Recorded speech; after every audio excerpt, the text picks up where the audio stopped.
ज्येष्ठ पत्रकार राजदीप सरदेसाई यांच्या पुस्तकातील छगन भुजबळ यांच्या एका मुलाखतीवरून राजकीय वर्तुळात प्रचंड खळबळ माजली आहे।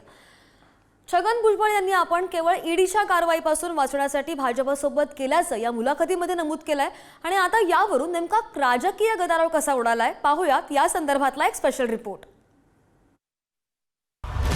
निवडणुकीच्या धामधुमीत छगन भुजबळांनी एका पुस्तकात केलेल्या कथित दाव्यानं खळबळ उडाली आहे। ईडीच्या भयानक सरकारमध्ये सहभागी झाल्याचं भुजबळांनी पुस्तकात कथन केलंय।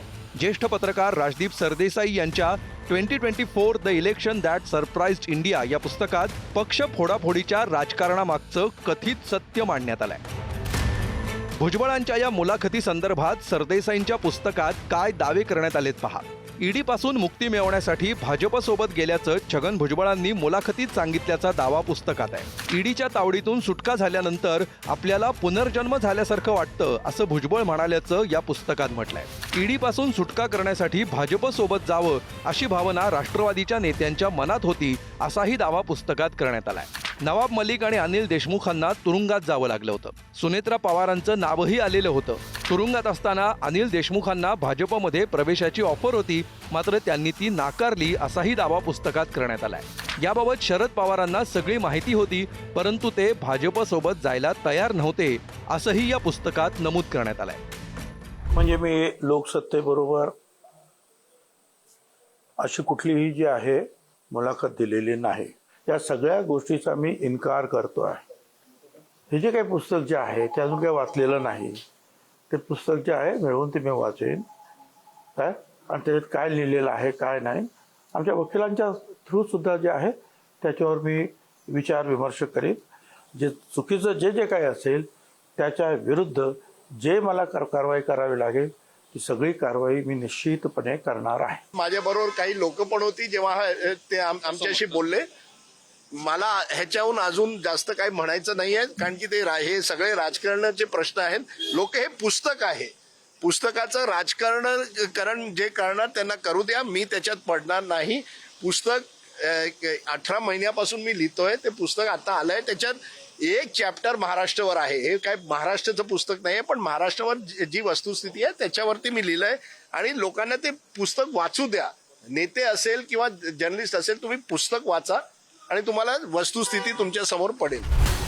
जुलै 2023 रोजी अजित पवारांसह राष्ट्रवादी काँग्रेसच्या 9 आमदारांनी शिंदे फडणवीस सरकारमध्ये मंत्रिपदाची शपथ घेतली।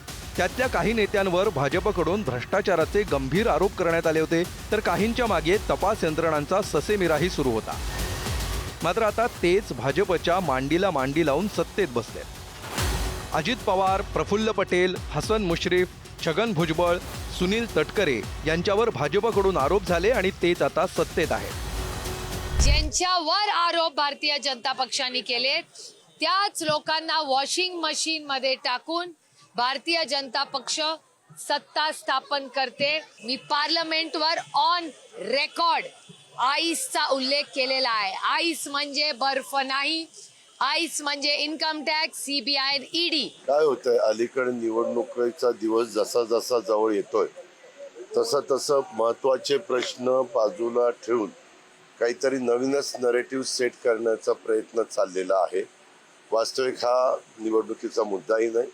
स्वतः भुजबळ साहेब तसं काही बोललेलं नाही। भुजबळ साहेबांना सुद्धा हा दबाव होता आणि त्यांनी ऑलरेडी जेलमध्ये असताना आणि जेलमधून बाहेर आले असताना त्यांना परत ईडीची नोटीस आल्यानंतर त्यांची मानसिकता नव्हती की परत या ईडीच्या चौकशीला सामोरे जायचं आणि परत जेलमध्ये जायचं।